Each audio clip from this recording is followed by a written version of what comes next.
bar none, is this person.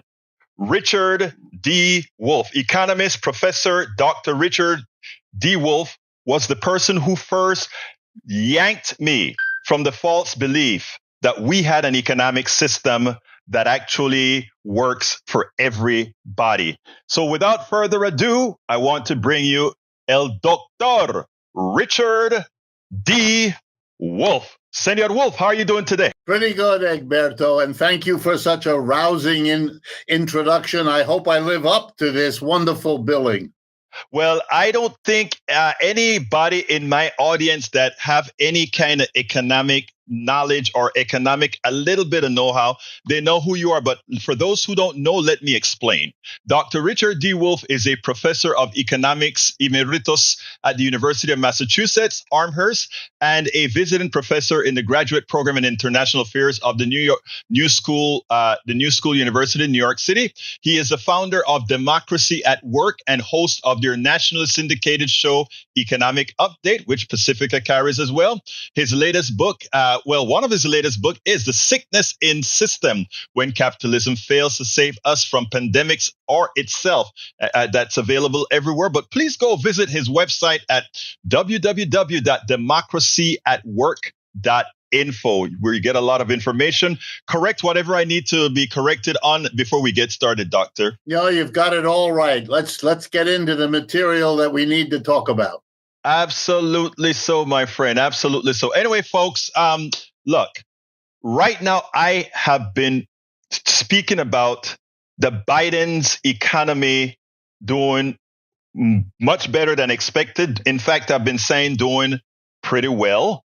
Many expected it to go into recession. Many expected it to crash, etc. Well, it hasn't really in the aggregate done so. Before the show and speaking to Dr. Wolff here, I think he has a message not only for me to correct the narrative that I have been given, but I think he has a message for all of us that we need to take to task. So without further ado, what I'm going to say, Dr. Wolff, take it away. Okay, Egberto, thank you very, very much. And I'm going to build on the fine work that you do, talking about economics, teaching about it, honestly, in ways people can get to understand what's going on, something which the mainstream media is terribly, terribly poor at doing. So let me begin by saying there's no question in my mind that Mr. Biden is better for the economic situation in this country than Mr. Trump could have been or was. And there are many ways in which that is shown. That's clear to me. However, the statement that we are in good shape as an economic system, that I believe is incorrect. And let me give you a few ways to understand that. A new statistic that I became aware of this morning shows that we currently have over 12% of the American households that are called in the modern language food insecure. We used to call that going hungry, but that frightens people. So we cleaned up our act and we talk about food insecurity.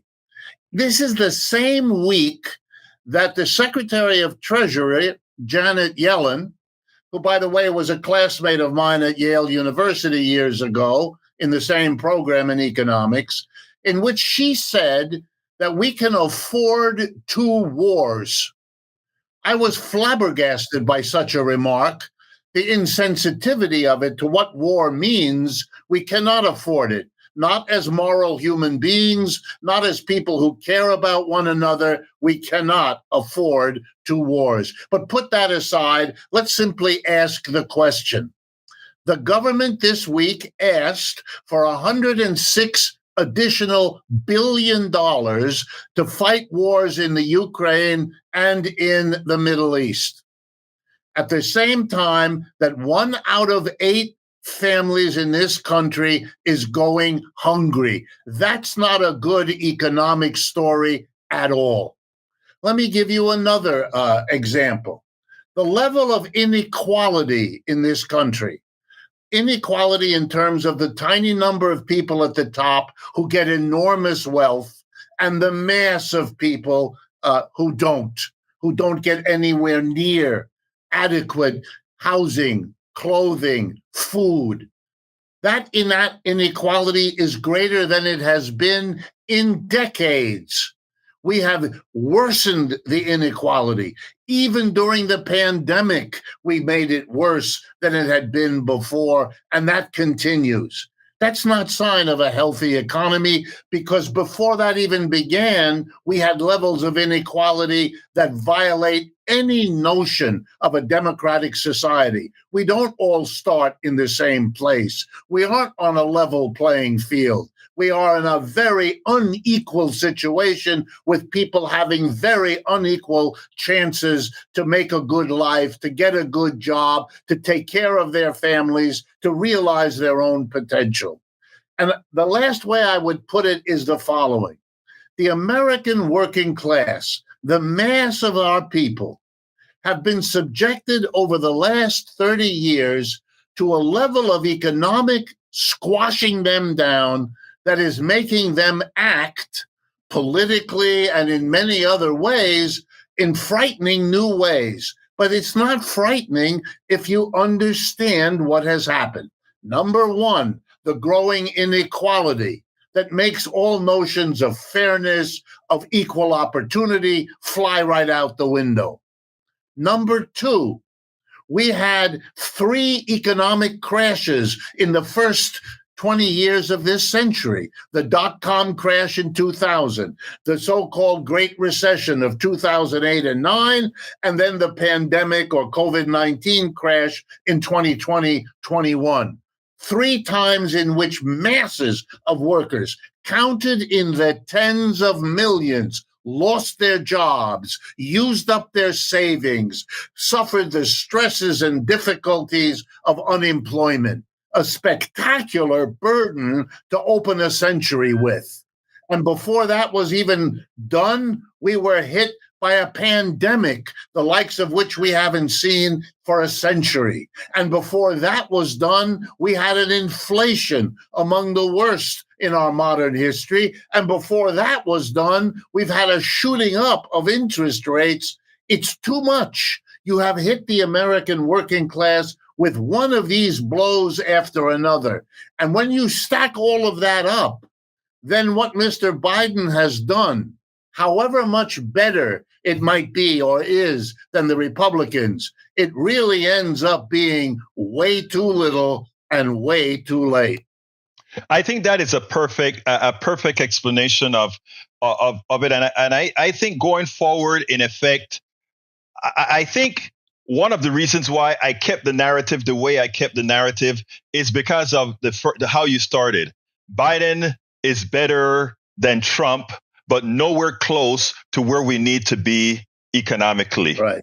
And I think we need to be much more bold in making the statement that absolutely not, there's more to be done. You mentioned about inflation.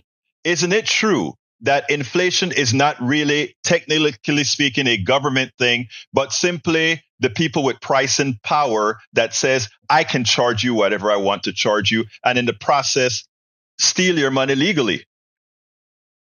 Yeah, I am amazed. And I really want to congratulate you for your program in making it clear that inflation is not some mysterious business. It isn't so hard to understand, and it isn't the result of bad government behavior. And in order to make this point, let me be for a moment an economics professor, which is what I've done all my life. An inflation is simply when prices go up. They don't have to go up a lot. They don't all have to go up the same amount. It's just when, in general, prices are going up. And that's why we call the situation we're in right now an inflation. Prices are going up, and not just 1 or 2% a year, more than that. What makes it really clear, as we all know, when we go to the supermarket or the department store, it's very obvious we're living in a time of inflation. Okay, now let's do real quickly. Number one, who is responsible for setting the prices in the store? Answer, the employers of this country. They're the ones who decide. If you make a toaster, what's the price you're going to attach to it? If you cook up a hamburger, what's the price you're going to... Look, there's no mystery here. 3% of the American people are employers. The other 97% are not. Prices are set by 3%, and the rest of us have to pay. There's no democracy here. We didn't vote for those 3%. We didn't choose them. We have no way of expressing our upset with them than to be other than unable to afford what it is we may need, our children may need, and all the rest of it. So if you want to know why there's an inflation, the only honest answer is that the employer class of this country, a very small minority, decided to raise prices. They could have decided to lower them. They could have decided to leave them as they are. But the power, the authority, the legal right to raise and lower a price is in the hands of employers. Next question. Why would employers raise prices? The answer is what every businessman or woman learns in business school. You raise prices if and when that can improve your profits. That's what business is in business to do. That's what General Motors, General Electric, General anything else is trying to figure out. If we raise prices, we may sell fewer goods. So then the question is, how much more do we gain by raising the price versus how many fewer sales we'll make? And they'll only raise the price if they can make a better profit doing so. So we've answered the question. Why do you have an inflation? Because businesses raise prices. And why do they do it? To make more money. So if you're not happy with an inflation, because it hurts you and your family. You can't afford what you had hoped to, whether it's an education for your child, whether it's the medical care you need for a sick relative, or anything else. It's a small group of people whose search for profit has put you in this situation. That's the crucial thing to understand. That's why it's a mistake to blame the government. But there should be no mystery why people do that, because that's real easy. Businesses aren't stupid. The people who run businesses know that if they raise the price in order to make more profit, which is what they're in business to do, it's going to upset the people who have to pay the higher prices. So what have the business community learned? When you raise prices to get more profits, always be ready to blame somebody else. So here we go, folks, because you know as well as I do who the blame characters are. It is, I don't know, China and Russia. Let's try that one. That doesn't work. Supply chains have been disrupted. That's the funniest one in the world. We have, the last 40 years, American companies have moved production to China and Brazil and India as far away as they can get. Why? Because it was profitable. One side effect, a long supply chain. Yes. And you know what you have? You have vulnerability. It can rain. There can be a war. There can be geopolitical problems. You have what's called a purchasing manager if you're a big company. You know what the job of the purchasing manager is? To anticipate supply chain disruptions and have a plan B and a plan C.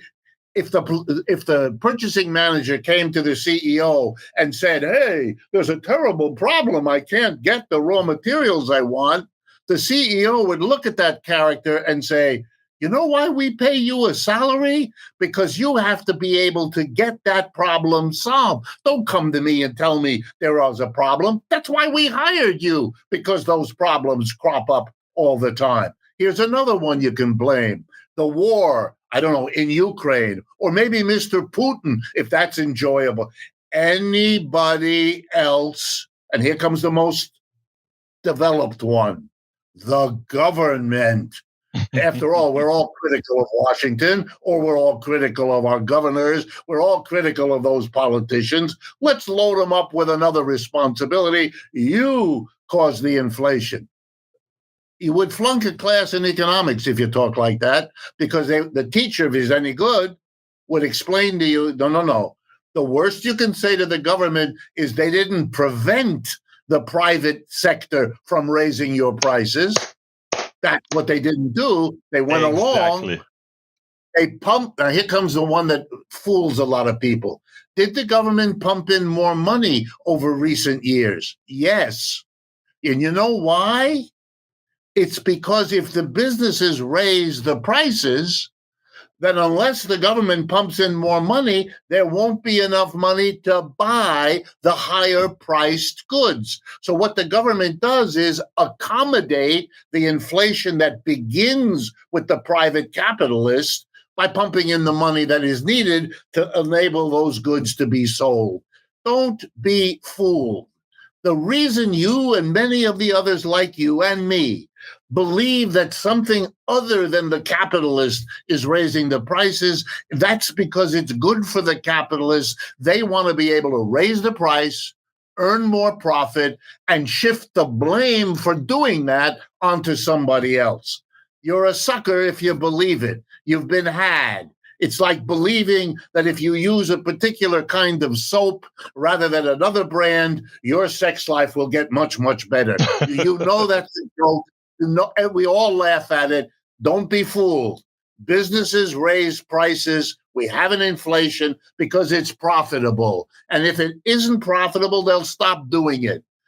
A reminder, for the first 20 years of this century, 2000 to 2020, the government in most of those years increased the supply of money, but we didn't have an inflation. There's no necessity at all for that link.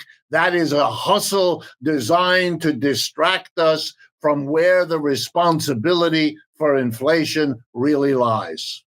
You know, interestingly, today on my KPFT show here in Houston, I pointed out that our capitalist structure is one of the most undemocratic forms of economic system because, again, anytime you start talking about supply side type economics, it means that the supplier decides what you are going to want and you hope for trickle down. If you start at the lower level, the people would vote with the income that they have, what it is that they want for suppliers, that 3% that you talk about to produce.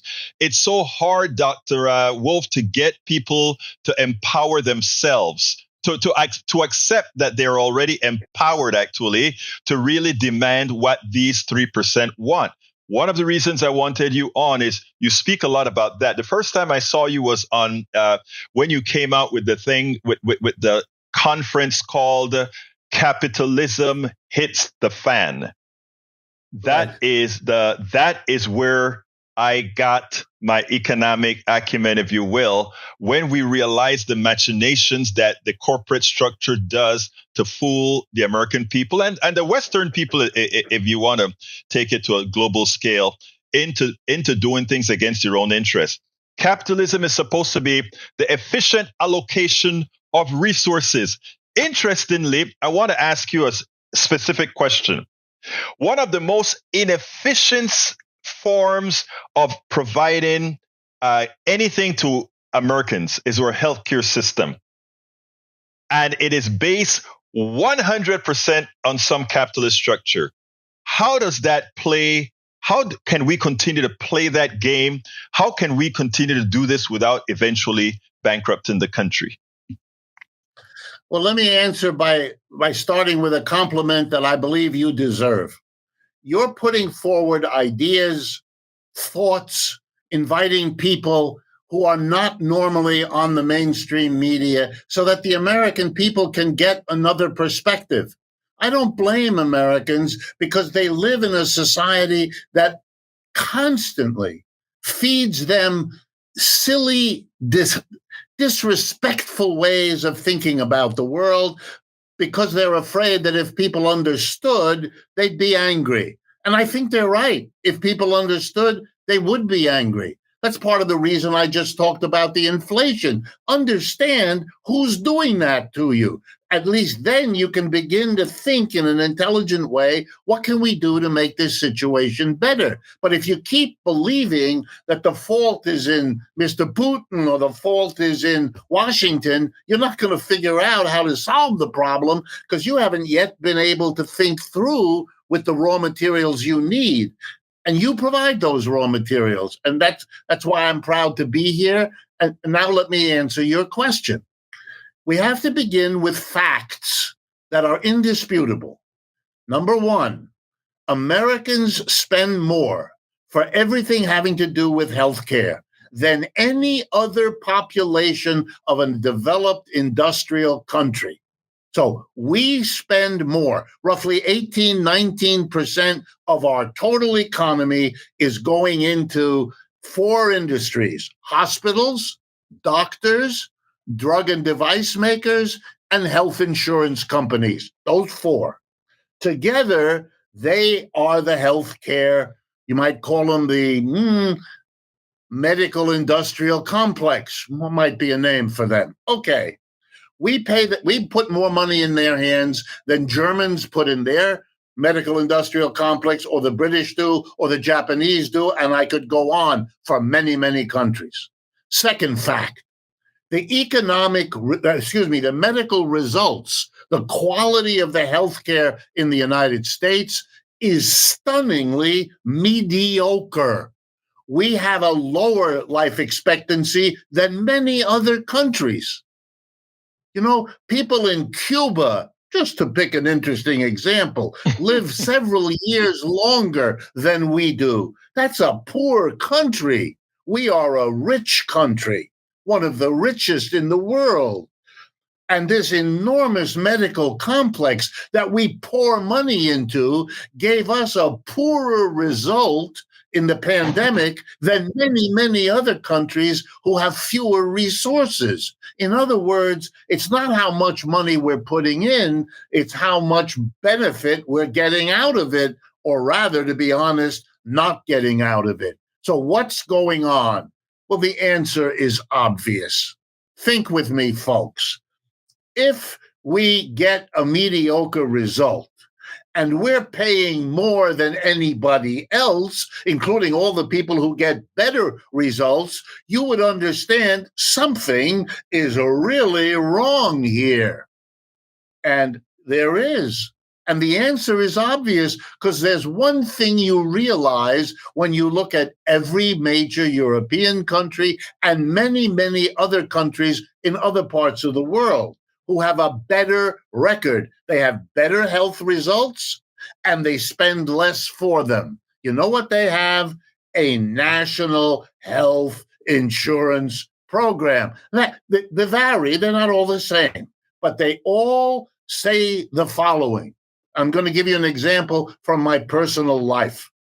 I was a visiting professor at the University of Paris in France. And when you do that and you work in another country like that, you have to go through, procedures and get the right to be a teacher, because I was paid a salary and all of that. And that automatically put me on their, get ready, national health system. So I got bronchitis, I got a couple of other little things, and I was introduced to their health system. I was given a little card when I started teaching. Whenever I had a medical problem, I took my card to a nearby clinic. They're all over the place. And I handed my card in, and on my card was everything about my body, my health history, and all the rest of it. A doctor came out, took the card, stuck it in the computer. There was my whole history. I explained what was wrong. They did an investigation. They did a diagnosis, sent me a couple of doors away to a lab where they took blood and all the rest of the stuff that they do. And I said then, where do I pay? He smiled. He said, you don't pay. You don't pay. That's part of the way we run this country. And he said, explain to me, if you ever get sick, if you ever get injured, take the card. That's all you need. They'll put it in the machine, and that's it. I get paid a salary, he said. I'm a salaried employee of the government. I'm happy with my salary. I'd like a little more, but I know my job. I know that I can go home to my family at 6 o'clock and other doctors will be on duty. And that I couldn't get over it. There's no army of men and women that are clerks. There are no clerks. There's no army of people working for an insurance company, nickel and diming whether they will cover this or not, whether they'll give you all of it or not. None of that. They don't need to waste tons of money on work that doesn't need to be done. Because if someone is sick or injured, what they need is a doctor or a nurse to take care of them. That is not worked out. And guess what? France spends half of what we do. Now the last little point, but it's secondary, but it's important. In our country, an employer, in addition to the wages paid to a worker, is often under pressure to provide medical care. But because medical care is so expensive, this means a huge extra cost for our employers who have to compete with employers in other countries who don't have that expense because they have a much cheaper and much better functioning healthcare system. And in case you're wondering, French people live longer than Americans. Their average stay in the hospital is shorter than Americans, and on and on and on. The irony is that the only beneficiary of the healthcare system we have is the monopoly operated by the hospital, doctors, medical drug and device makers, and insurers who get together and work it all out. Look, that's what capitalism does. It drives the individual capitalist to grow, because otherwise you may be competed out of existence. And if you can cut a deal with others like yourself, you can become a monopoly and jack the price up even more. That's what the medical industry has done in this country. And if we continue to pretend otherwise, we're not going to solve the problem. Every other country, like the United States, has gone for a comprehensive national healthcare service. Private, public, mixtures of them. That can all be done. We have 50 models to choose from how to do it here. We even have right next door in Canada a single-payer health system. We have one in Mexico. On and on and on. There is no excuse. There never was. We are all drawn in to protecting a monopoly, even though the law in the United States, the Sherman Antitrust Act from 1890, the Clayton Act in 1914, that make monopolies illegal. We ought to break up the medical care one. It would be better for all Americans. I think it's important for me to repeat what I said earlier because you prove it over and over again. Capitalism, while it is sold as being the efficient allocation of resources, everything that is happening in America, that likely the most capitalist Western country on the planet, proves that is one of the biggest snow jobs, the biggest fallacies. Right. Would you concur on that? Absolutely. And, let me bring a little history into it, because everybody kind of knows this, but they don't put it together. Every economic system that the world has ever known, the human race, whether it's a small village economy, whether it's an extended family tribal economy, whether it's a slave economic system, whether it's feudalism, has been born, usually out of the decay of another one. It develops over time, and then it passes away. 4.5 centuries ago, modern capitalism was born. Over the last 4 centuries, it has developed. You all know where I'm going with this. It has to pass too. The question isn't whether. The question is only when. And I have news for you. Even though I know this is difficult, and I'm an American. I was born in Youngstown, Ohio. It's as American as you can get. Lived and worked here all my life. The American empire is declining. There's no way out of that. The American capitalist system isn't the biggest, most powerful, most rapidly growing. It was for quite a while, for most of the years since the end of the Second World War, but it isn't anymore. One statistic, and then you'll see the point. There are now, as you all, I assume, know, there are now two great economic blocks in the world. Yes. One of them is the United States and its allies, usually referred to as the G7, the group of seven. The United States, Britain, France, Germany, and Italy, Canada, and Japan. That's it. Those seven. They together now, if you add up all the goods and services they all produce, the GDPs of all seven, works out to about 29% of the total output of goods and services in the world today. The other block is China, People's Republic of China, and its allies. They are now known as the BRICS, BRICS, which stand for Brazil, Russia, India, China, and South Africa. And they recently added 6 more countries. So it's now China and its 10 allies. If you add up the total output of goods and services of the BRICS, it's 33% of the world's output. 33% in the China alliance, 29% in the United States. It's over. If you're honest, you will understand that the world has changed as it always has, that those who are on top aren't anymore. New group is coming. And the real question is, will we work out a live and let live arrangement so we can all share this planet? Or are we going to be really stupid and destroy everything because we can't work out an arrangement that accommodates the changes that are already the reality we live in?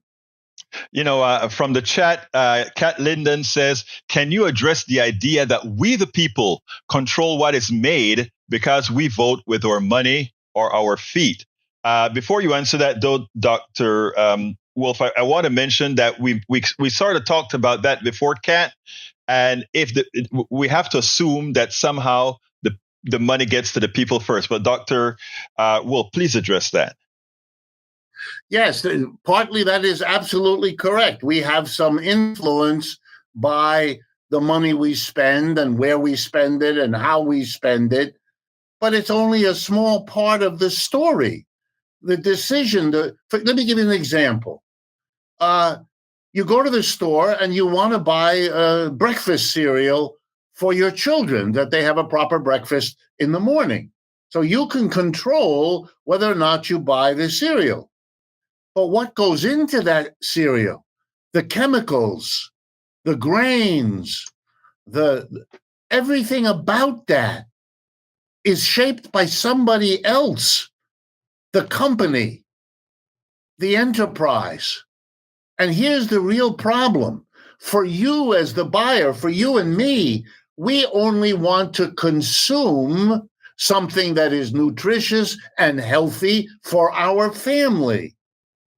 What we would want, what we deserve, is that whoever produces is likewise interested in producing something that is healthy and in other words, meeting our demand. And I'm an economist. I've been teaching always supply and demand. The company supplies, the people demand. But here's the problem. You are interested in feeding and health and nutrition for your family. That's not the top priority for the enterprise. That's not how capitalism works.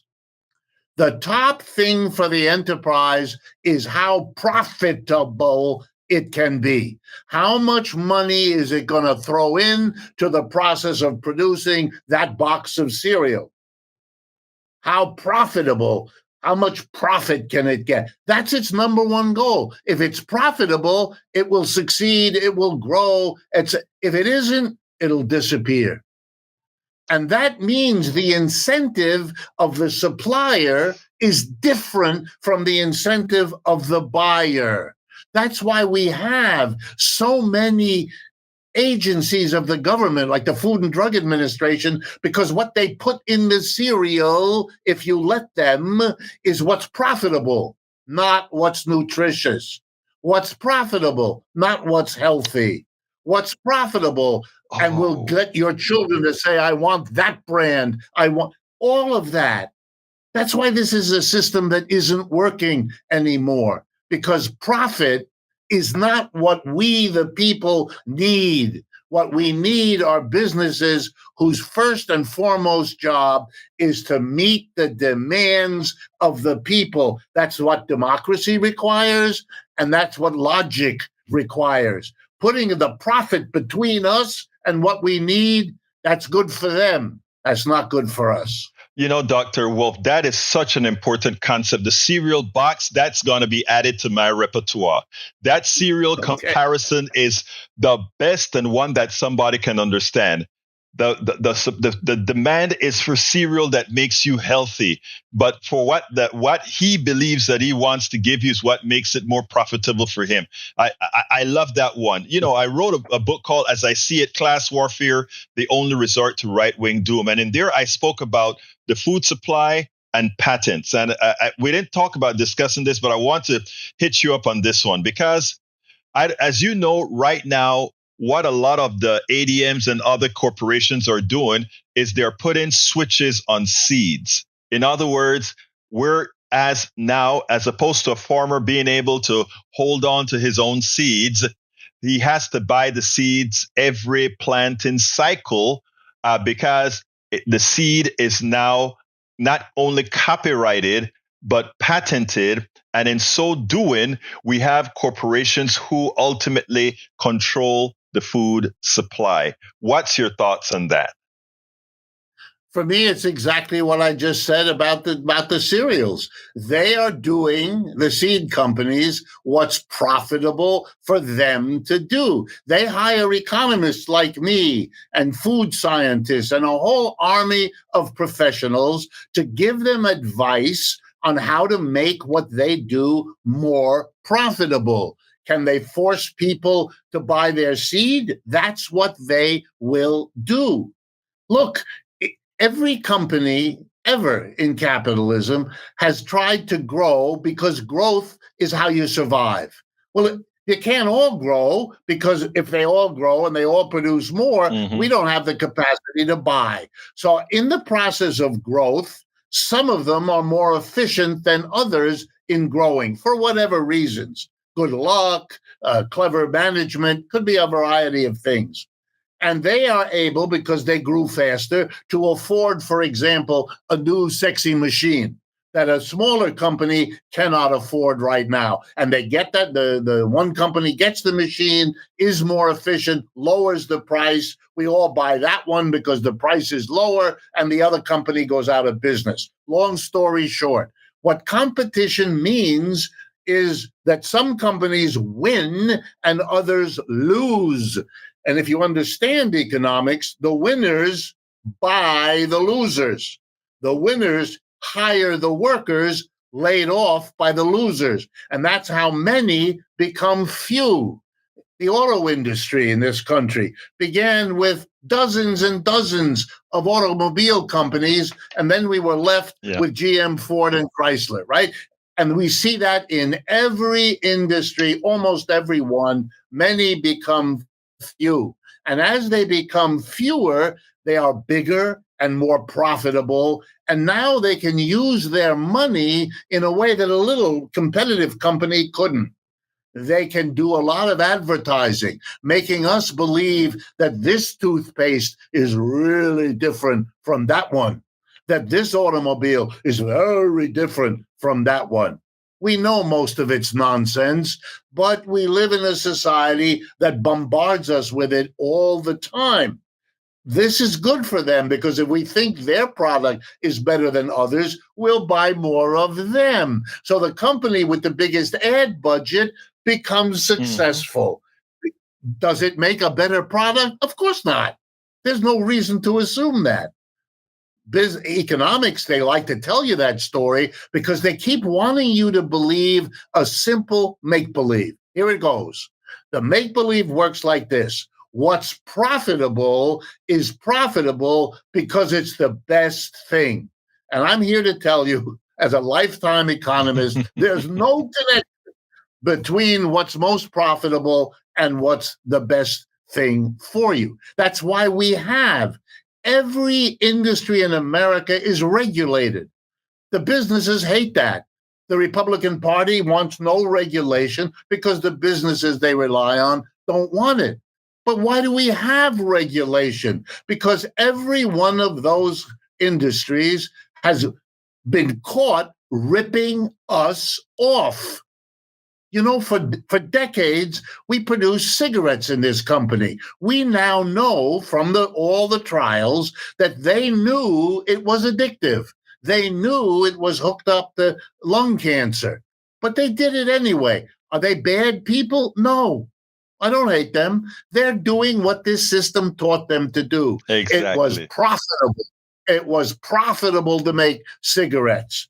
Look, recently, ExxonMobil was exposed for having known for a long time that fossil fuels are not good for the climate. It's not new for them, but that's their business. They're busy expanding now in order to make a cash off of what? High prices. High prices, why? Because of the war in Ukraine? No, but because they're raising the prices to take advantage of it. Don't be fooled. What's profitable is profitable. I understand that. But to assume that what's profitable is automatically going to guarantee the best that we can get, that's being a patsy for the employer class. They want you to believe that their pursuit of profit is the best outcome you can have or we can have. And that's never been true.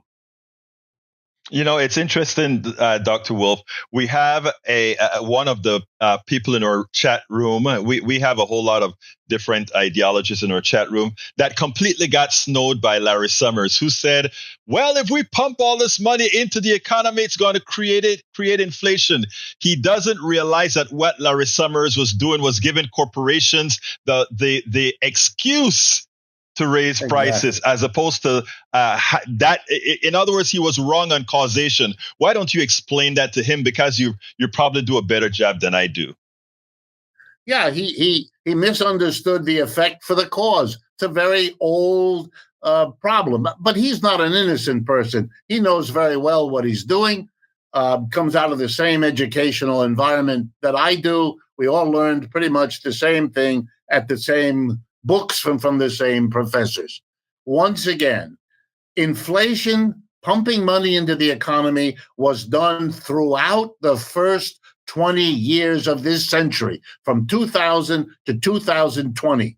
The government pumped in record amounts of money into the economy. We had no inflation. Everybody who didn't like this said, we're going to have one.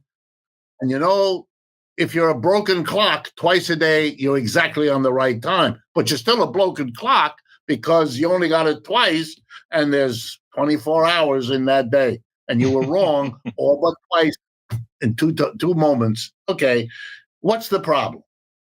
The government is called upon by business when the economy is in trouble. That's your first clue. The business leaders love to tell you the government's not efficient, the government's the problem, the government. You don't have to be a libertarian, although they go even further than most folks on this stuff. It's the government. And when there's all these different businesses and they all agree that the government is the problem, your suspicion, your little red flag in the back of your head ought to go up. Something smells. So let me explain to you that you're right. Something does smell. These businesses need a scapegoat. They need a fault. You know how people are. If things are difficult for you, you can be tempted to go blame somebody.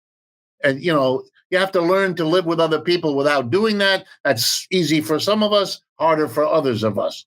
The business community has no hesitation in blaming the government. Here's the irony.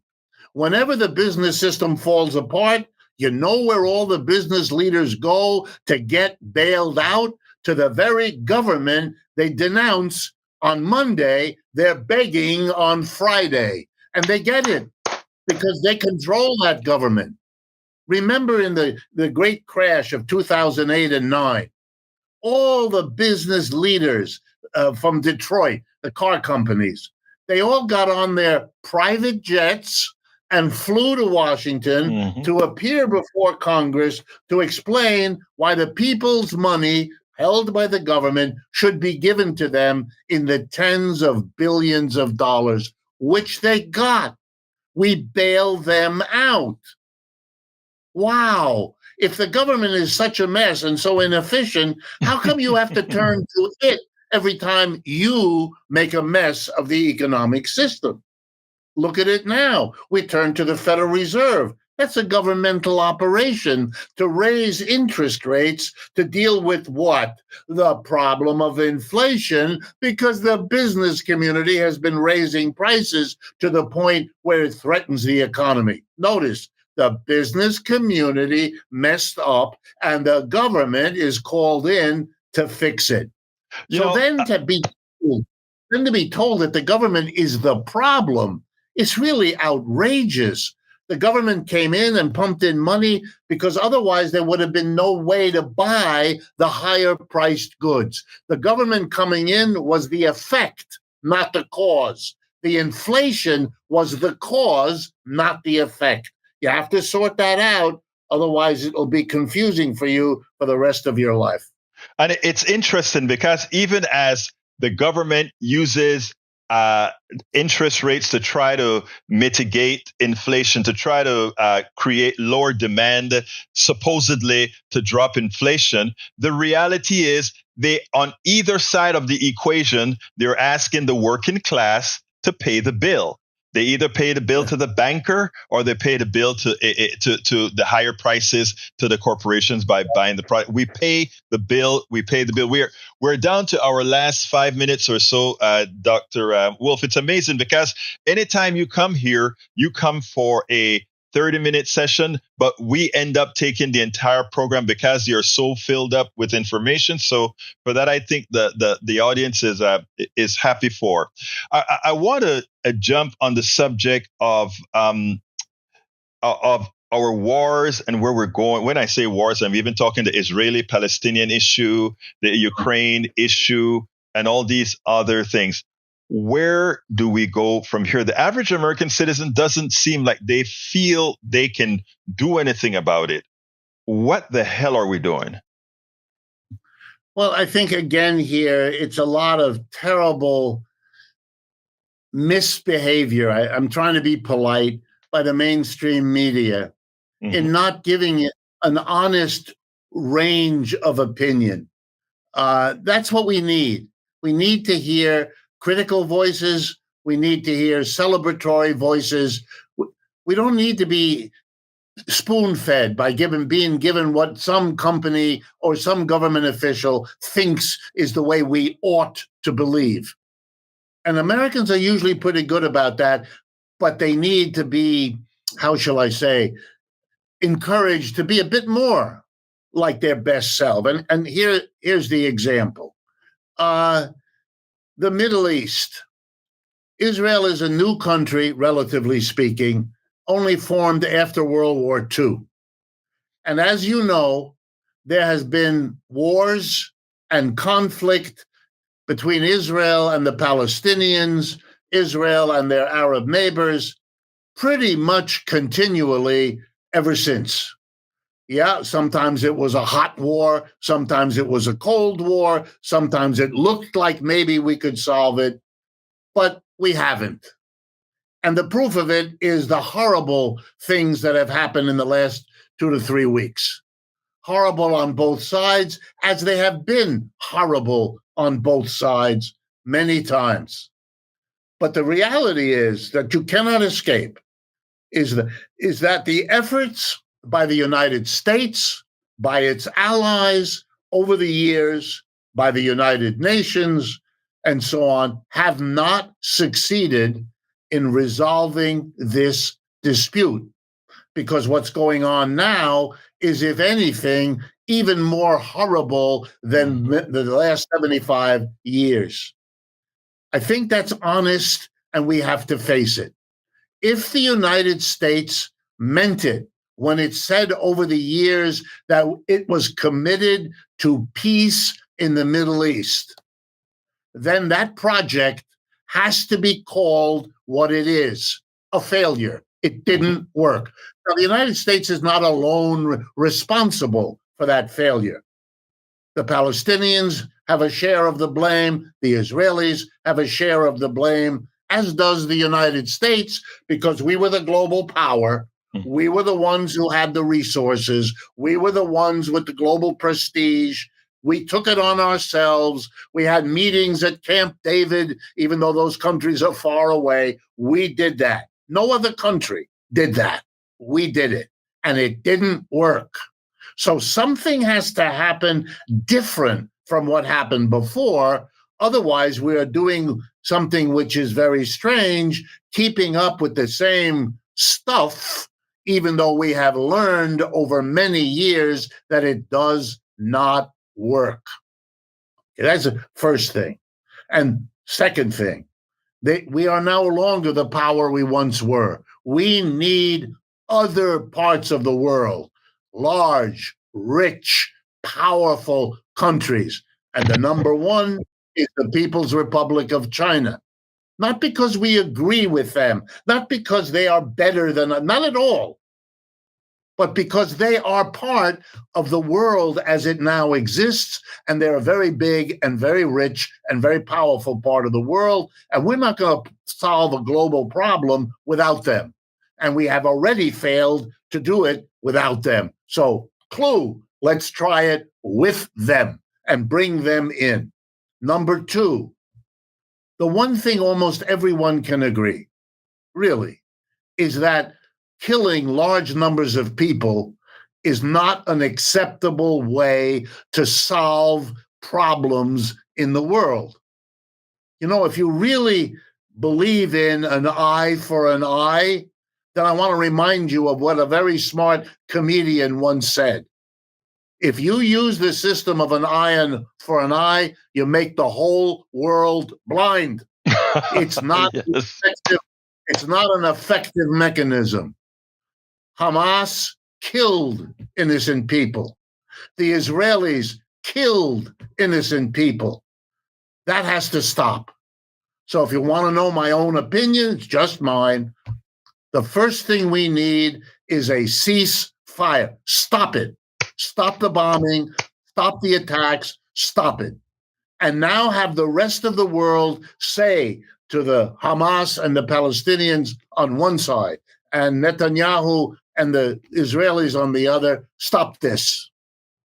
And we will have a conference. We know it's difficult. It may not go quickly, but we are not going to permit people killing each other on TV every night as a way to solve the problem. And to be very honest, as an American, I look at the world now and I say, there's a problem in Ukraine, and my country is pumping military weapons there. I don't think that's going to be a good solution to the problem. And I don't think it's going to be a good solution to give weapons either to Hamas or to the Israelis now either, because that fuels a fire we would rather put out. So I'm opposed to doing those things. And I'm a little bit unhappy that my government seems to think that throwing guns and killing is a way to solve problems. I don't think it'll work. I don't think it worked in Korea. I don't think it worked in Afghanistan. I don't think it worked in Iraq. I don't think it works. It produces worse problems than what we set out to solve. That's my view, But I think it's urgent that we get into the habit of finding other ways to solve our problems, or else we're going to have a really tough century. The 20th century had 2 world wars and didn't have nuclear weapons. Do we really want to go in the direction of wars? Do we want a Secretary of the Treasury to say in the face of all of this, hey, we can afford 2 wars at the same time? Dr. Wolff, I tell you what, last always give me a closer, whatever you want to say. I appreciate your inviting me. If people find any of this interesting, please visit our website, Democracy at Work, all one word, democracyatwork.info. I'm particularly pleased to be on your program because you and I share many, many, many things. And I have learned from you, and I see the effect you have on other people, including my own students in my classes. And I'm very grateful that you're doing the good work that you do. Dr. Wolff, thank you so kindly for having been a part of Politics Done Right. Believe me, I have learned. I started with you with Capitalism Hits the Fan. That brought me the beginning of learning the economic knowledge that I have today. So thank you so kindly for having been on Politics Done Right.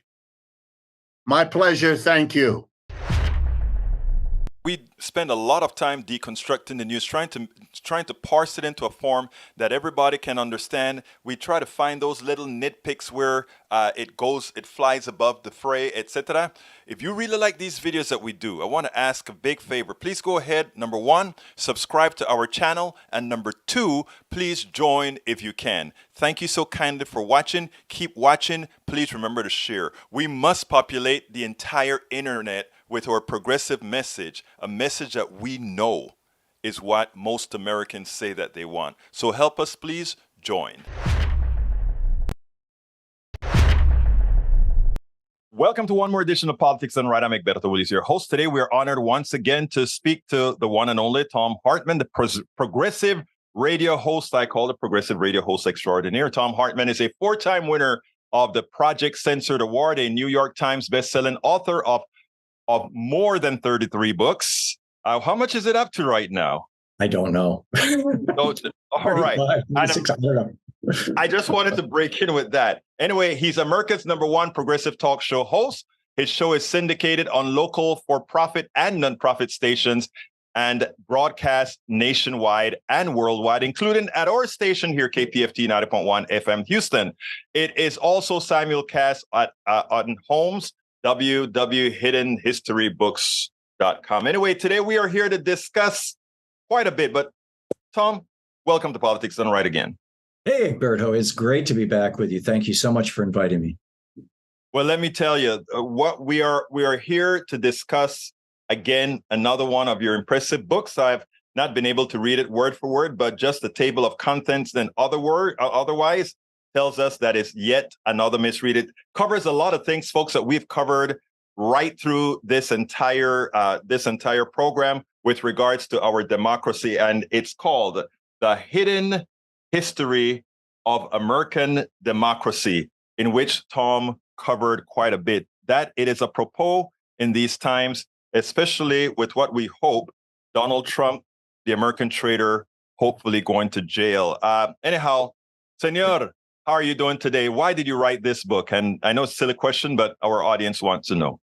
No, it's a great question. I wrote the book because there are so many misconceptions, many of which are being promoted or exploited by right-wingers about the foundation of this country.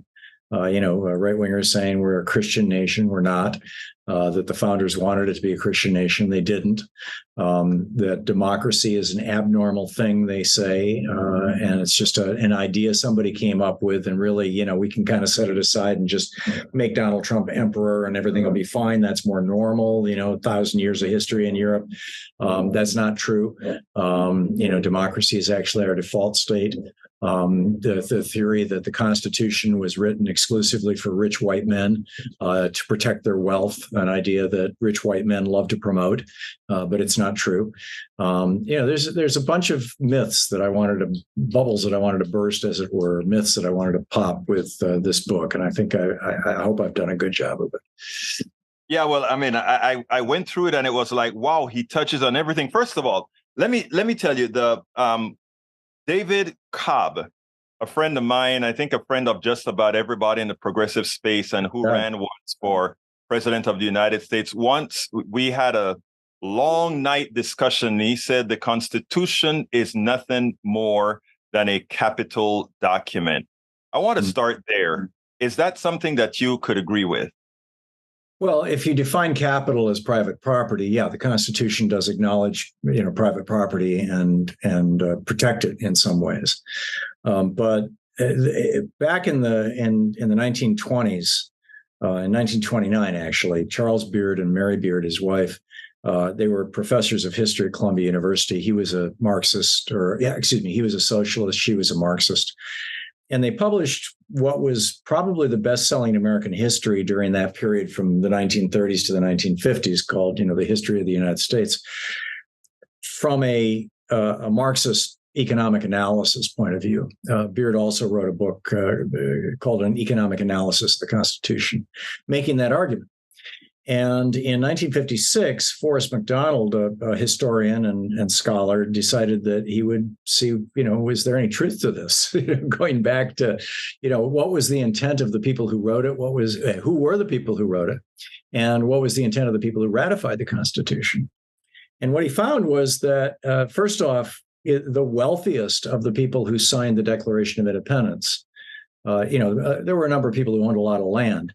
Jefferson and Washington, for example, but land was cheap then. And you just stole it from the Indians. And it really wasn't a measure of wealth. In fact, in many ways, it was a kind of a ball and chain. You had to work the land, and there were obligations, and in some cases, even taxes. Jefferson died in bankruptcy. George Washington could not afford to free the slaves that he had promised to free on his death. His estate was gone within a generation. James Madison, his family could only hold on to his estate for about a couple of decades after his death. None of the people who signed the Declaration of Independence left any multi-generational wealth of consequence, and none of them left multi-generational wealth that lasted more than 2 generations. There were no Rockefellers, there were no DuPonts or Morgans or like that among the founders. There were people of that kind of wealth during the founding generation.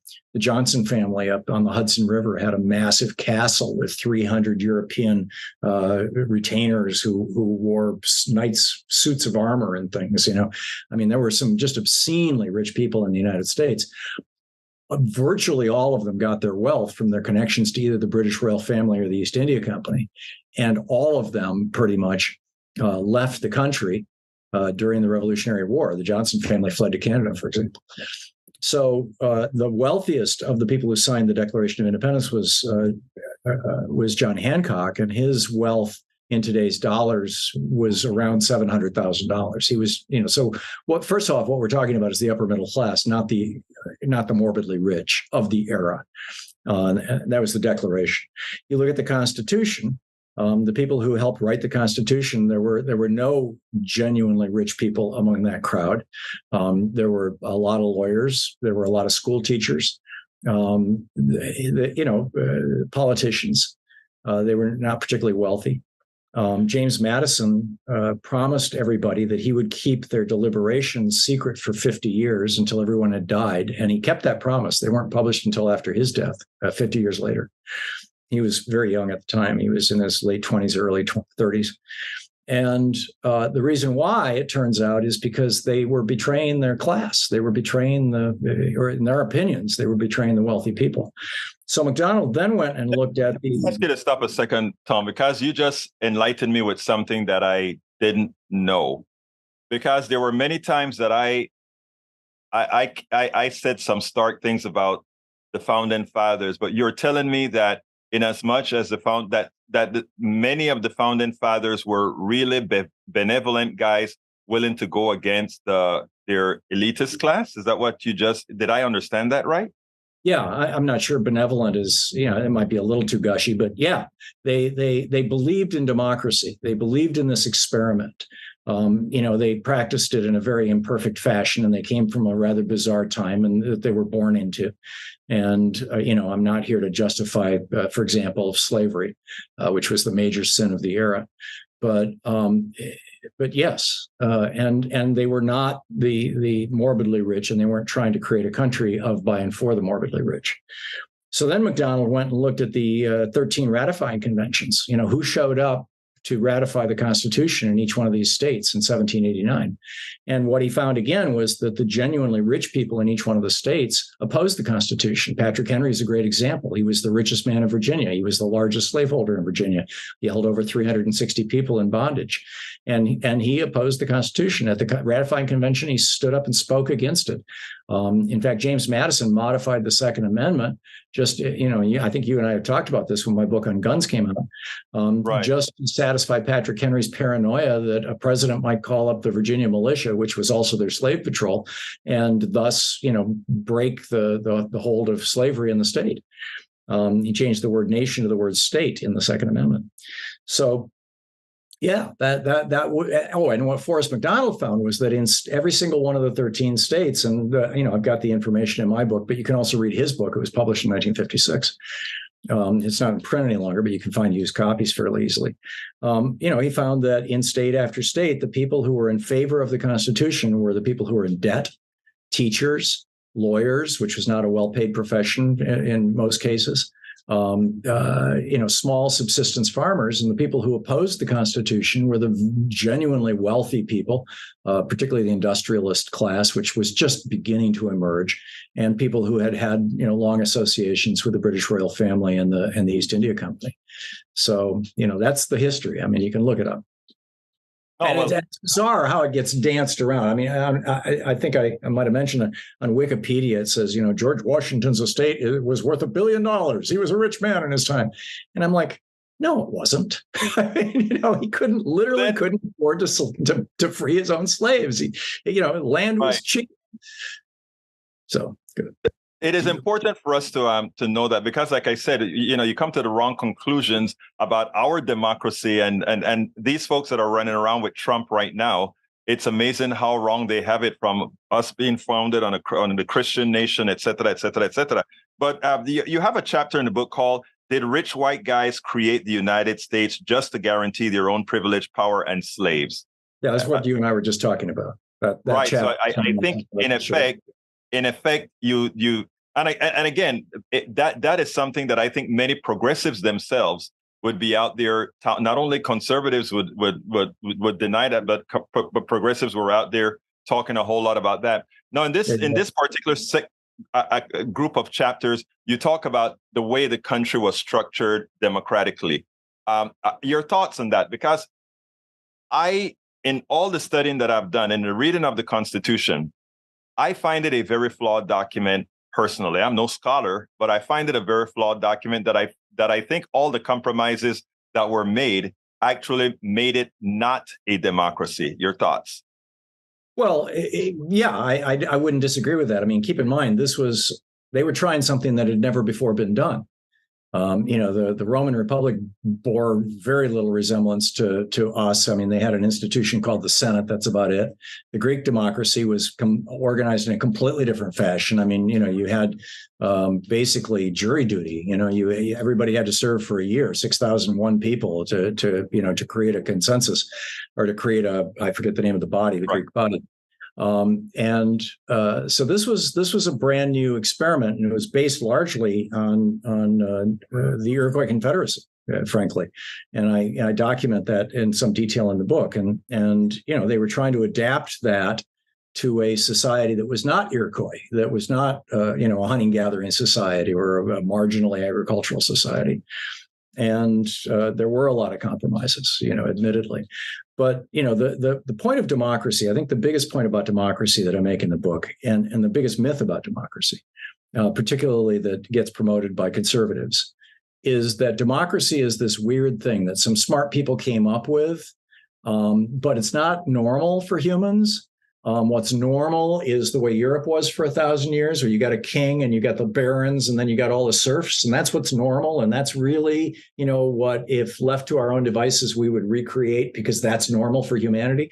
And it turns out that's complete BS. And not just for humans, by the way. Back about a decade and a half ago, two British scientists, Roper and Conrad, proposed in an article in Nature that we would find that this mythology of the alpha animal in nature, that there's an alpha wolf and an alpha deer and an alpha elk, and that the alpha animal rules the herd, that would be completely false. That what we would find was that the alpha animal would have first selection of sexual partner, of mates, which comports with natural selection to pass along the strongest genes. But that would be it. They would not be the decision makers. And James Randerson and a group of scientists put this to the test with a herd of red deer in the forest that was owned by a university at Essex in the UK, putting cameras in the trees and asking the question, when do the deer decide to go to which one of the three watering holes in this forest, and how do they make that decision? And it turned out that the deer would be grazing, and they would start pointing their bodies at one of the three watering holes, different deer. And when 51% of them were pointing at one of the water holes, the entire herd would kind of form and head to that watering hole.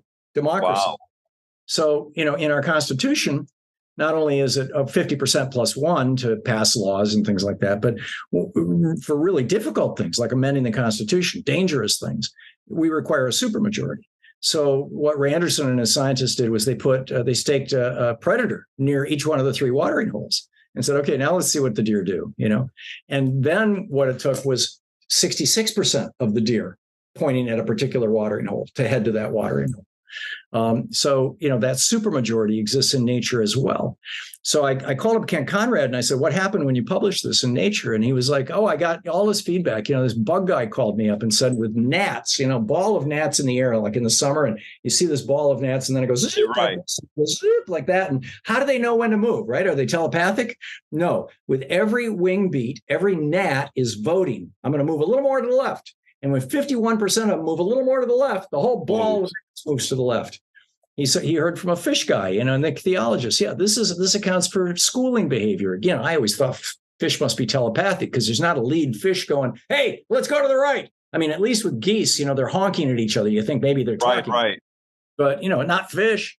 Well, it turns out they're not telepathic. Every motion is a vote. The same with birds flying and flocking. You'll see a flock of crows going across the sky, and suddenly they just go like that. Well, how do they know to do that? Well, they're literally voting with every wing beat. And the conclusion that they came to in this study that ultimately was also published in Nature was that democracy is the default mode in all animals. I mean, from ants to primates. And the founders were particularly fond of this idea. They actually believed this to be the case, so much so that when Thomas Jefferson wrote the Declaration of Independence, he wrote, he was talking about life, liberty, and the pursuit of happiness. He said this was the goal of nature's God. He talks about nature's God in the Declaration. Right. And he hands this off to John Adams to edit. John Adams, of course, was a Christian. John Adams scratches out nature's God and puts in the Christian God, right? And Jefferson gets it back and scratches out the Christian God and writes nature's God. And it's still there in the Declaration of Independence, nature's God. They believed that the natural state was small d democratic. And the goal was to have as much democracy as possible, which is why the first among equals, and they're not really equals, but the first among the three branches of the government, the first among the four parts of the three branches of the government was the House of Representatives, because it's the closest to people. The Senate then came out of a compromise, the big state, small state compromise. The presidency, the Electoral College, we can talk about that if you want. It's in the book, Why the Electoral College. But that was designed to try to avoid a president who was a scam artist, a hustler, a drunk, a person of low moral character, to quote Alexander Hamilton. And but it turned out the opposite is what occurred, right? Yeah, sadly. And then the Electoral College became an anachronism within 50 years of its creation because of the telegraph. and because of the Pony Express and things. But when they wrote the Constitution, the problem was, there was, not only was there no telegraph, Ben Franklin was flying kites in thunderstorms. They didn't even have electricity. It was Leyden jar, and that was it. And so it could take 2, 3, and we didn't have a really comprehensive postal system at all. And so it could take 2, 3 weeks. It could take a month for a letter to make it from Georgia to Washington, D.C. Right. So how would a voter in Georgia know who to vote for president? There were no national newspapers. There was no telegraph. There's no radio or television. So what they came up with was that the Georgians would not vote for president. They would vote for people who were pledged to particular candidates for president, but they were actually voting for these electors. And the electors would then go physically to Washington, D.C., where on December 15th, they would cast their votes. And physically being in D.C., they would interview the candidates. And if they concluded that the people of Georgia had voted for a guy who was really a scoundrel, they wouldn't cast their vote for him, which is why you have, faithless electors. They literally wrote that in the Constitution. It was a great kind of safety valve protection system against a Donald Trump kind of person.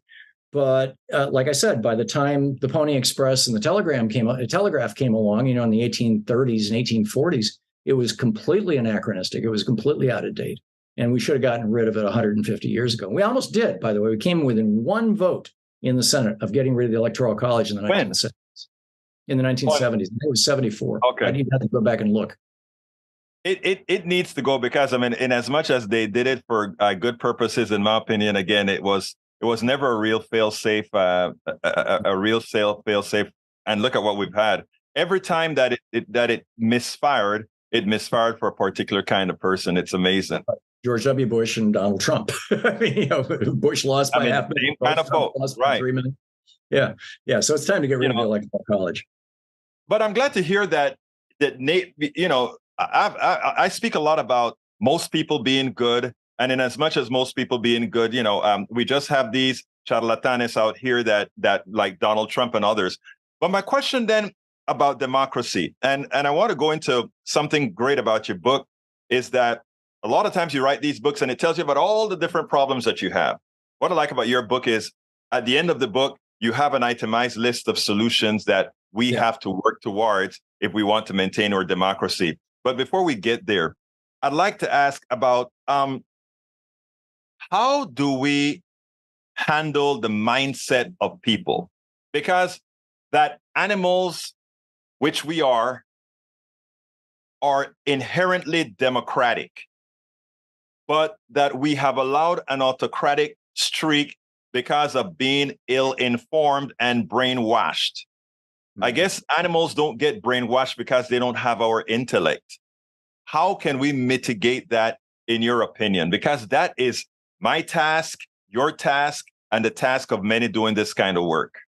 Well, and that was the founding generation's task, too. Jefferson repeatedly wrote, I do not trust the rich to protect this nation. He said that a half a dozen different ways at different times. And not only him, multiple founders trash talked the morbidly rich of their time. It's a real challenge. We've seen Jefferson identified 3 groups that were oppressive in the history of Europe. And that was warlords, people who conquered by force of violence, theocrats, popes, typically, and the morbidly rich, the lords, the barons. And, their goal in creating this document was to have the power derived, as the Declaration says, derived from the consent of the governed. And so with all of my solutions in the end of the book, they're all put in the context of, if the goal of American democracy, of our American republic, is to have something close to a democracy, the essence of a democracy is that what the majority of people want is what they get. And so if you look at, I don't think there's a single thing in my solutions chapter that doesn't poll well over 50%. And yet we don't have them for this reason that you just identified, which is we've been conquered. We've been conquered by the morbidly rich. And it really started in 1971. I mean, it has happened a couple of times in our history. The morbidly rich rose up in the 1830s. I think you and I talked about this when my book about American oligarchy came out. Right. The cotton gin and how that contributed to fewer than 2,000 families ending up completely controlling all the politics and economics of the South. And, we fought a civil war over that. Then you had the rise of the robber barons again in the 1880s, 1890s. And then there was, Teddy Roosevelt and the trust buster going after them. And then you had the morbidly rich rising again in the 1920s and leading to the Republican Great Depression. And then Franklin Roosevelt went after them. So by 71, the rich people had by and large excluded themselves from politics. And that's when Lewis Powell came along and said, if rich people and corporations don't get involved in politics, we're going to find ourselves on the outside looking in, because Ralph Nader is really popular and he's a communist, essentially. And he called him out. He calls out Ralph Nader in the Powell memo. That was in 71. In 72, Richard Nixon put him on the Supreme Court. In 76, he voted on the Buckley decision, which said that bribing politicians shall no longer be called bribery because money is not money, it's speech, right? And in 78, he actually wrote the decision in the Buckley versus First National Bank, or the Bellotti versus First National Bank decision, or First National Bank versus Frank Bellotti, in which he said that not only is money free speech, but that corporations are persons and they're entitled to use free speech this way. That was a killer. Oh, yeah. And it was, and that the result of that was just a tsunami of mostly oil industry money flowing into the Republican Party and floating Ronald Reagan into the White House, as in reaction to Jimmy Carter creating a solar bank that would have had 20% of the nation's electricity being generated by the year 2000. Carter put that into place in 79, I think it was. And he actually put the panels on the roof of the White House that Reagan summarily removed as soon as he got there. That's right. That's right. And so, this was the beginning. There's another kind of backstory to it that I don't think is in this book. I think it's in my book on oligarchy. But in 1951, Russell Kirk wrote a book called The Conservative Mind, in which he argued that the American middle class was growing very rapidly. It was closing in on 50% of Americans at that time in 1951. It was in the mid 40s. And he said, if it ever reaches, there's some kind of a threshold here, probably well over 50%, where if the American middle class reaches that threshold, it will throw America into social chaos, because people who have never had money don't know how to handle money. People who have never had political power don't know how to handle political power. This is essentially the same argument that the Dixiecrats made about giving political power to Black people in the South, that it would be a dangerous, dangerous thing to do. And Kirk was considered a crackpot by most Republicans in 1951 when he published this book. William F. Buckley and Barry Goldwater thought he was a genius, but that was about it. But then came the 60s. In 61, the birth control pill was legalized, and within 3 years was widespread. And boom, you had the women's movement. You had the civil rights movement was growing like a weed in the 60s. In 64, you got the Civil Rights Act. 65, the Voting Rights Act. Martin Luther King and all of the various parts of the Black movement, the civil rights movement, and then you also had the war in Vietnam, and you had young men saying, "Hell no, I'm not going to go," which was exactly what Russell Kirk had predicted: that women would no longer know their place, that minorities would no longer know their place, and that even the children of the white upper class would start to rebel. And that's literally what happened in the 60s, what he predicted in 1951. Now, it didn't happen for the reasons that he predicted, that there was too big of a class. It happened for exogenous reasons, other external reasons, like the development of the birth control pill. But it happened. And so in the 70s, that's why Lewis Powell wrote the Powell Memo. And that's why the mandate that Reagan had when he came into office in 1981 was to cut the middle class down to size. And when he came into office, the middle class was 2/3 of us. 1/3 of America had a good union job, which set the wage and benefit floor locally, so that 2/3 of Americans had the equivalent of a good union job and had a middle class where one wage earner could buy a home, buy a new car every 2 years, take a vacation every year, and have enough money left over for retirement and to put their kids through school. That was my family. That was my dad. He worked in a tool and die shop, and that was the life he had, although he didn't put me through school. But, that was the middle class. So Reagan set out to destroy the middle class to save America. And I mean, these guys really believed that they were saving America. You know what, Tom? I think you give them a lot of credit. I wonder if they really want to save America. As you know, one of the things that I say, and correct me if you think I'm wrong here, because my contention is that they don't want a strong middle class. They don't want an educated people, because an educated people would ask about our economic system. Why would we work so hard for so little to ensure that so many get so much? In effect, they are all on our backs. Yeah, that's the essence of the union movement. And that's what built the American middle class. And that's why when Reagan set out to destroy the middle class, the first thing he attacked was the union movement. And we went from a third of Americans being unionized when he came into office to, by the time the Reagan-Bush 12 years was over, down to around 10%. I think we're around 6 or 8% in the private workforce now in the union movement.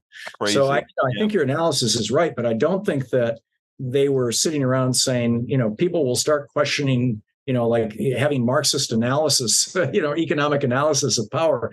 No, they just didn't want people to have unions. They didn't want to have to pay people well. It was much simpler than that. But, a lot of among the theoreticians, the Buckleys and the Goldwaters, I really, having read their work and having, been steeped in their work when I was a kid, I really believe that they thought they were doing the best thing. I don't think that by the end of his term, Reagan thought he was doing the right thing, or the people around him. I think they just thought they were dancing to the tune of the really rich who now own. Are you saying you thought Reagan didn't think he was doing a bad thing? You think Reagan really thought he was saving the country? I think he thought that at the beginning. I don't think, by the end, he was full-blown dementia, so who knows? But yeah, right. I don't think George Herbert Walker Bush thought that. I think he thought he was making America safe for aristocracy because he was a member of the aristocratic class.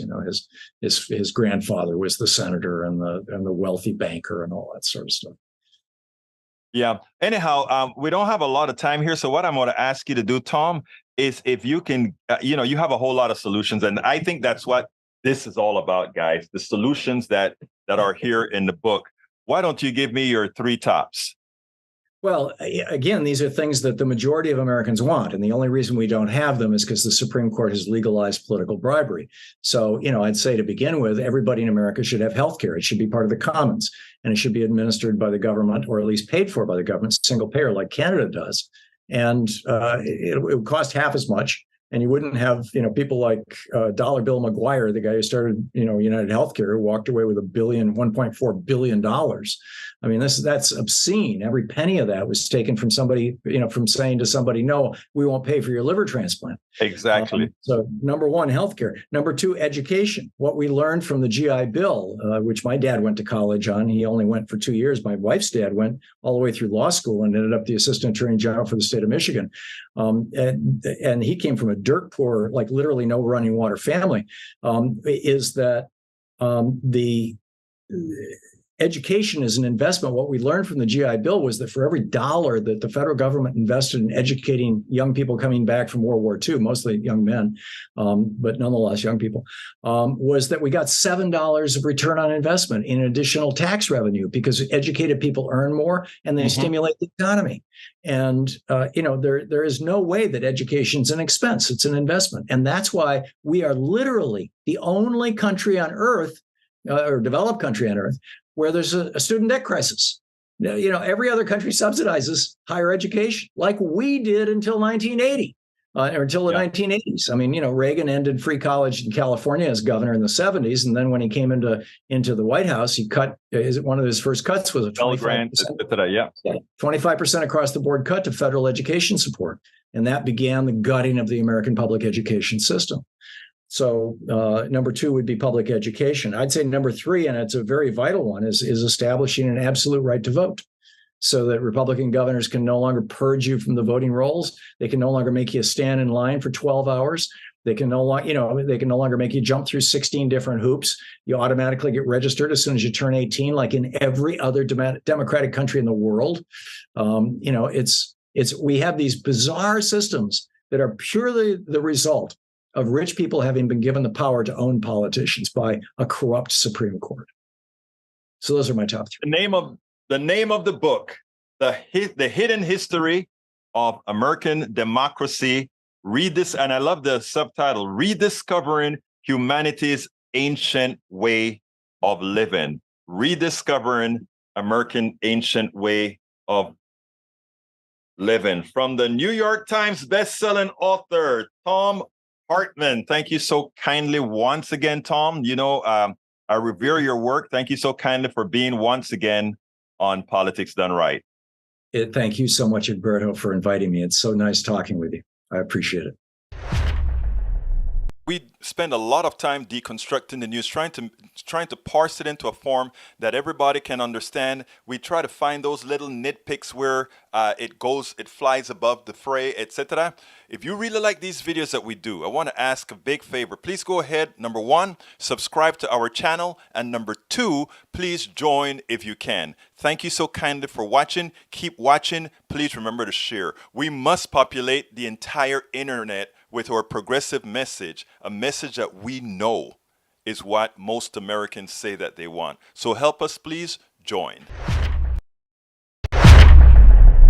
Once a journalist with the Atlanta Journal-Constitution, an advertising agency founder, and author, William Dove Anderson has managed to craft a best-selling novel that encapsulates the points of view of all races. His thought, provoking and candid discussion of our racial divide in an extraordinarily balanced tone allows for others to launch into meaningful dialogue. Civil rights movement, Black Lives Matter, slavery, critical race theory, affirmative action. Just mentioning any of those things could spark a debate, a fight, or even a riot in today's sensitive, divided society. Our nation still struggles with how to view or discuss matters of race. Does anyone really listen to a viewpoint other than their own? A new book explores, through a creative novel, The Price of Perfect, a way to launch our country into a peaceful and honest dialogue on race and racism. Senor Anderson, how are you doing today? And welcome to Politics Done Right. Thank you, Egbert. So good to be here with you.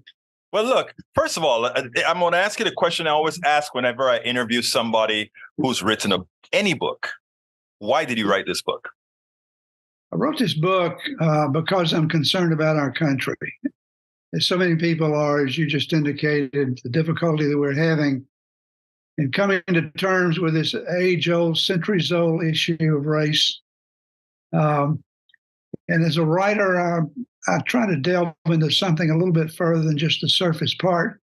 But King, I want to explore this whole issue of why can't we come together more than we do? And we're coming together a little bit better than I think we have. But what is this whole issue of race? Why is it such a difficult thing to do? And it started, to me, in part, with communications. As you indicated earlier, we just don't communicate about this subject. It's one of those hot button subjects. In fact, I was told by an editor who I let read the first draft, she said, "I'm warning you, don't write this book. Don't write about race because people are so upset about it, it could just blow up in your face." And I said, well, if nobody ever writes about it, frankly, how will it ever get truly resolved? And she also said, you're a white guy.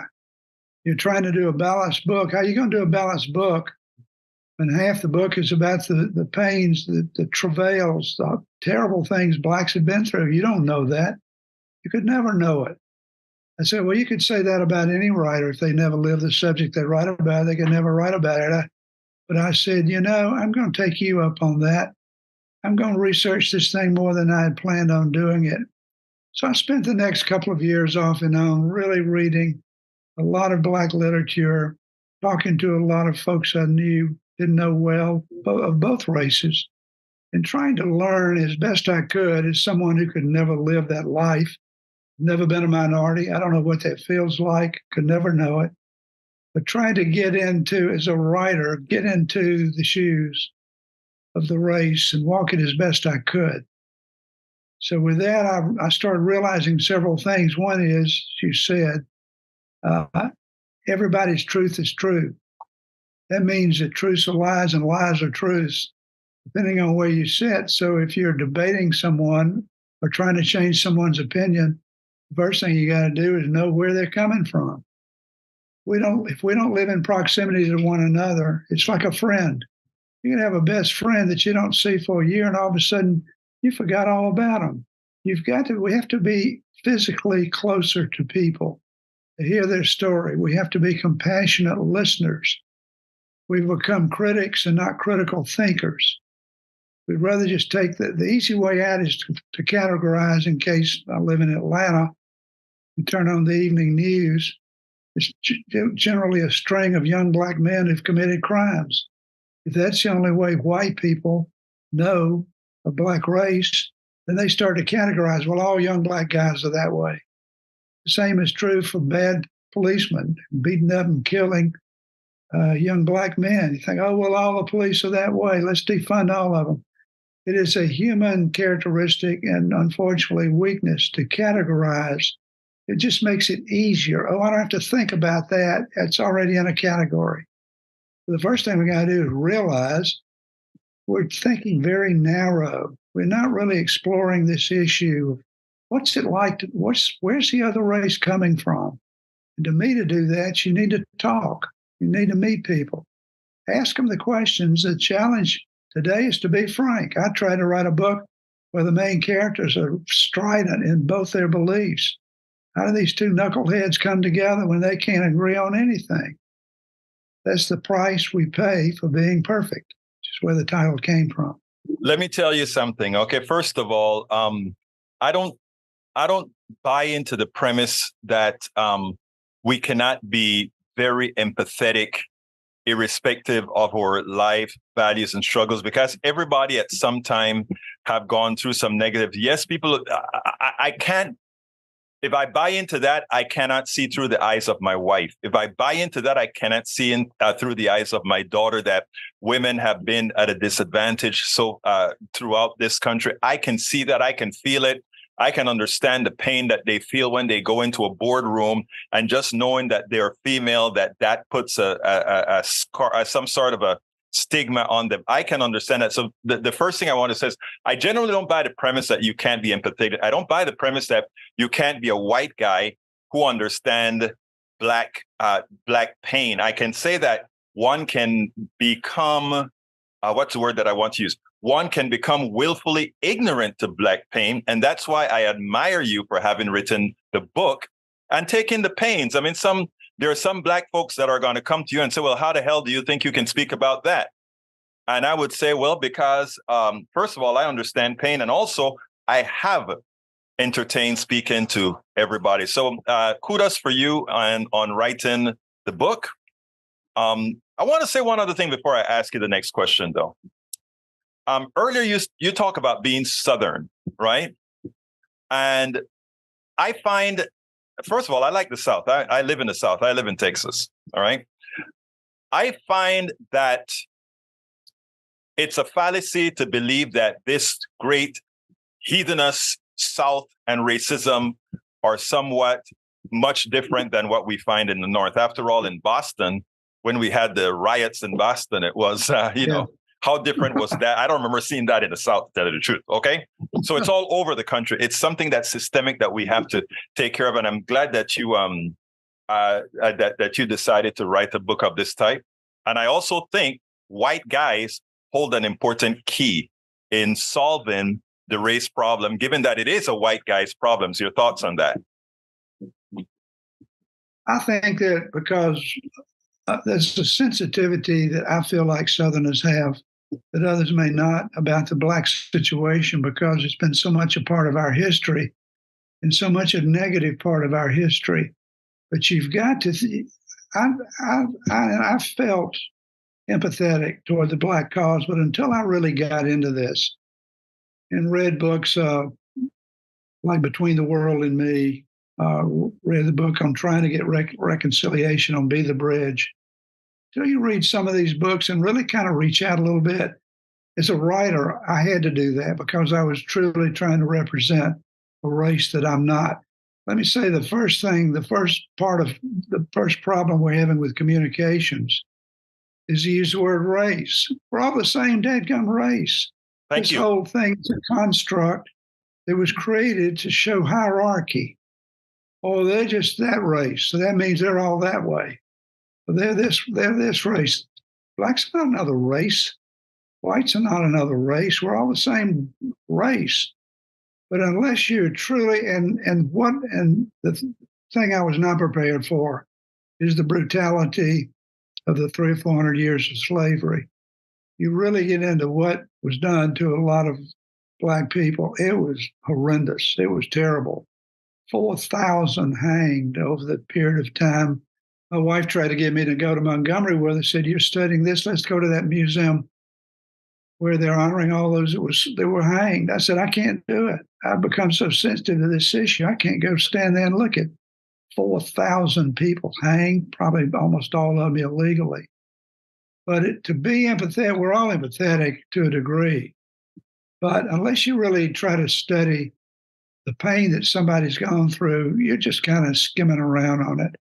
So I urge people to do their own research, see just white people. But also for the other side of the coin is we've got a one-way communication now. White people are afraid to really frankly discuss the Black issue because they'll be called a racist or insensitive or offensive. So there's got to be, we got to open both lines of communications so that whites can speak with some degree of frankness. And Blacks can say, well, that's something he'd say. He doesn't know what the hell he's talking about, but I'll accept it because he's trying to understand me a little bit better. So we've got to be some give and take here, back and forth of both of them. Yeah, the whites instigated this whole mess 400 years ago. But another theme of the book is just how much of the past do we keep reliving? At some point, you've got to honor the past, memorialize the past, but at some point, you just keep leaning on it, or you become a victim of the past. And I've had Black friends say, "Don't call me a victim. I resent you saying that." I said, well, you got to be careful because the problem with it is you're never accountable if you're a victim. It's always somebody else's fault.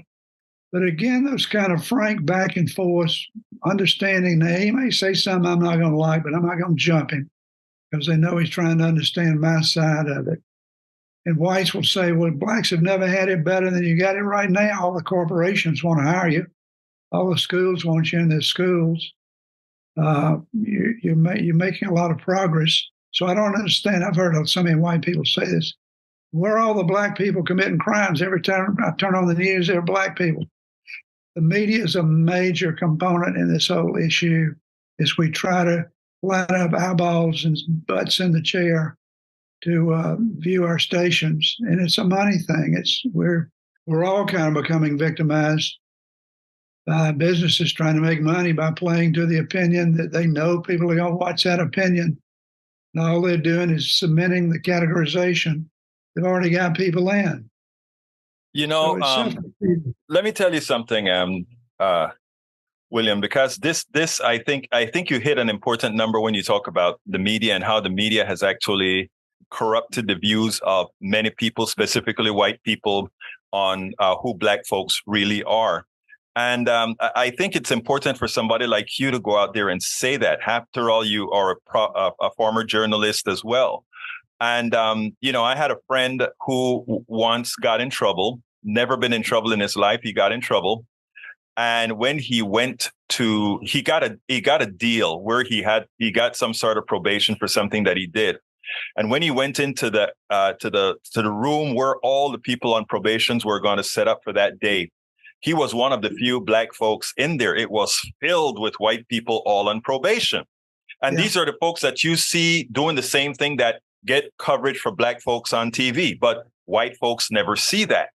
What I tell people all of the times is, and by the way, I love your point of view because that is what I preach on Politics Done Right. And that is, let's learn that we're all manipulated by a system that was created for manipulation in such a manner that we create dissension among people. And that's how, as you mentioned earlier, you're able to maintain an unfair hierarchical system that is not based on a meritocracy, but mostly based on a few. Yeah. It's not based on biology either. We've all got the same DNA. Exactly. It's just where we were born, the geography, the sunshine you got or didn't get. It's just basic evolutionary stuff that made us look differently because we were conforming to that environment. Right. So it is a very important thought. Now, again, your book is not a real story. It's a story, however, that could be real. Tell us a little bit about it without telling too much so that folks will go out there and get that book. It's about an Atlanta developer, of which we've got many, who's going to build the building of his dreams in Atlanta. The whole city is excited about it. He's a big contributor to Black causes and charities, so he's beloved by the Black community. A Black female television reporter feels like that racism is systemic, and she's looking for a way she can publicize it more. She finds out a Black man was hanged on this property the building is going to be built on, demands the builder redesign the building to preserve the tree. He says, I'm not going to do that. I'm not going to have a hanging tree in front of my building. She says, well, if you don't, you're a racist. The book then evolves around all the characters. The tree becomes a metaphor for America and how we are agreeing or disagreeing on this one subject. And it forces the reader to take sides. There's about 20 characters. Every character has to react to that tree and what's going on in different ways. It shows how we vary in our varying degrees, whether how hostile we are to change or not. In fact, I think you could say that we're all under two categories, the samers and the changers. So they kind of pick sides in this book, and hopefully it's a balanced story of where we are today and the consequences of what happens when nobody will move. Everybody's truth is the truth. And I don't care about what yours is.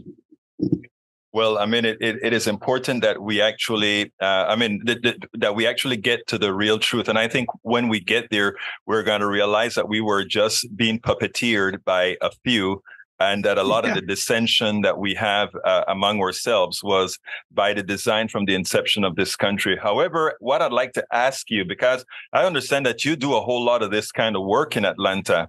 Tell me a little bit about that.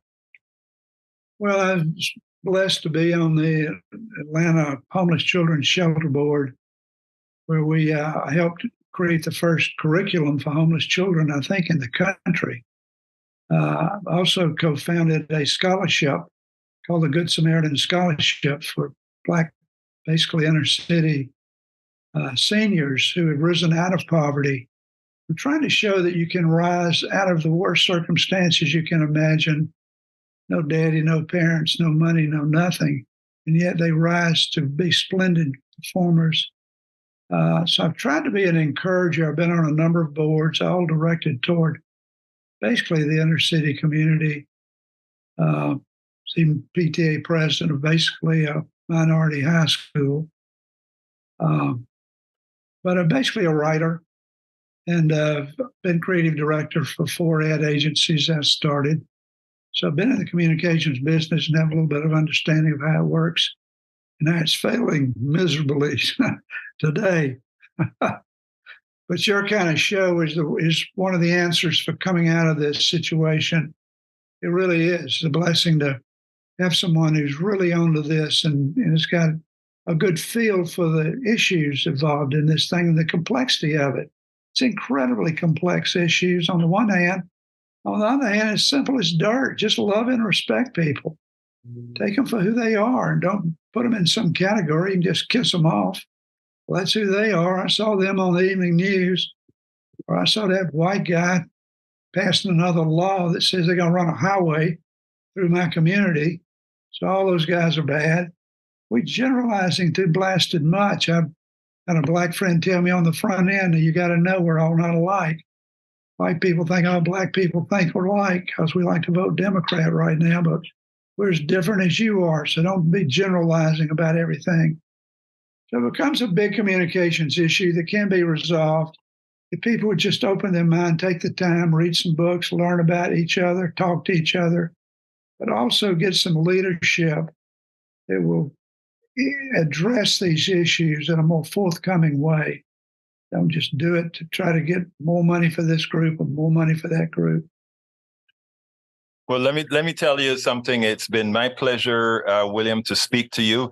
It is great to see somebody like yourself out of the journalism field, out of the philanthropic field, and actually not trying to be some white savior, but somebody who brings understanding on the issues and is also very, very frank in wanting to approach it in a manner in which you're doing, including with the book that you've written. So I want to ask you what I ask everybody that's on my program as the last question. What would you have liked me to ask you that I didn't? I'd like for you to ask me what I'm going to do next with this. So what are you going to do next? It's one thing to talk the talk. You got to walk the walk. I want to reach out more. In fact, I'm trying it right now to reach out to 4 people that live in this area, Black people, and gain an understanding of how we can join up better. How can we come together better? And a lot of it's going to be through churches. I'm a big advocate of that's one remaining common denominator both so-called races do have. So I want to not just preach, but I want to go out and do what I've been talking about in this book that needs to be done and not be perfect. We're all very imperfect. William Anderson, author of The Price of Perfect. Thank you so kindly for having been on Politics Done Right. Thank you, Egbert, so much. Enjoy being here. We spend a lot of time deconstructing the news, trying to parse it into a form that everybody can understand. We try to find those little nitpicks where it flies above the fray, etc. If you really like these videos that we do, I want to ask a big favor. Please go ahead, number 1, subscribe to our channel, and number 2, please join if you can. Thank you so kindly for watching. Keep watching. Please remember to share. We must populate the entire internet with our progressive message, a message that we know is what most Americans say that they want. So help us, please join.